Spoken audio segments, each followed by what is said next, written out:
தமிழ் சினிமாவில் எக்கச்சக்கமான ப்ரொடியூசர்ஸ் இருக்காங்க. ஆனால் இப்போ ஐஸ்வரி கணேஷ் அவர்கள் பண்ண சம்பவம் மாதிரி எந்த ப்ரொடியூசருமே பண்ணது கிடையாதுங்க. 2025லேருந்து 2027 வரைக்கும் எனக்கு 10 படங்கள் இருக்குது அப்படின்னு சொல்லிட்டு ஒரு லிஸ்ட்டு போட்டு அனுப்பியிருக்காப்புல. அந்த 10 படத்தை யாரெல்லாம் இயக்க போகிறா அப்படிங்கிற தரமான அப்டேட் வெளியாக இருக்குதுங்க. அதெல்லாம் என்ன ஏது அப்படின்னு டீட்டெயிலாக பார்க்கலாம் வாங்க. ஐஸ்வரி கணேஷ் அவர்களோட ப்ரொடக்ஷன் கம்பெனி தாங்க வேல்ஸ் இன்டர்நேஷனல். இது வரைக்கும் எக்கச்சக்கமான திரைப்படங்கள் பண்ணியிருக்காங்க.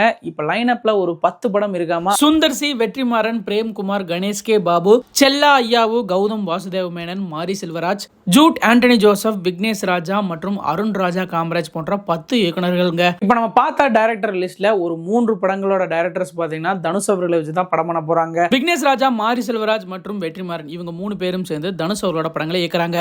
நமக்கு பரிச்சயமான நிறைய இயக்குநர்கள் இந்த லிஸ்ட்ல இருந்தாலும் ஓரிரு புதிய இயக்குநர்களும் இருக்காங்க. அதுல செல்லா ஐயாவு அப்படிங்கிறவர் கட்டாக்குச்சி திரைப்படத்தை இயக்குனவர். அதே மாதிரி கனா, ரிபல் திரைப்படங்களை இயக்கிய அருண் ராஜா காமராஜ். அதே மாதிரி ஆண்டனி ஜோசப் அப்படிங்கிறவர் மலையாளத்தில் 2018 அப்படிங்கிற ஒரு அருமையான திரைப்படத்தை எடுத்தவர். போர் தொழில் திரைப்படத்தை எடுத்த விக்னேஷ் ராஜா, டாடா மற்றும் இப்ப கராத்தே பாபு அப்படிங்கிற திரைப்படத்தை எல்லாம் இயக்கிய கணேஷ் கே பாபு. இந்த மாதிரி இயக்குநர்கள் எல்லாமே சேர்த்துனா மொத்தமா 10 இயக்குநர்களுங்க. 10 இயக்குநர்களோட பட்ஜெட் எல்லாம் சேர்த்து பார்த்தா கண்டிப்பா 1000 கோடிக்கு மேலதான் இருக்கும்னு நினைக்கிறேன். இந்த இயக்குநர்கள் எந்த ஜேர்னல்ல படம் பண்ண போறாங்க அப்படிங்கறதையும் ஒரு அழகா வீடியோ மூலம் வெளிப்படுத்தியிருக்காங்க. விஜய் சித்து அவர்கள் இயக்கிற டயங்கரம் திரைப்படம் இந்த லிஸ்ட்ல இல்ல போல. ஒருவேளை அடுத்த பேட்ச்ல வரக்கு அதிக வாய்ப்புகள் இருக்கு. இந்த மாதிரி சினிமா அப்டேட்ஸ்க்கு மறக்காம நம்ம சேனலை சப்ஸ்கிரைப் பண்ணி ஃபாலோ பண்ணி வச்சுக்கோங்க.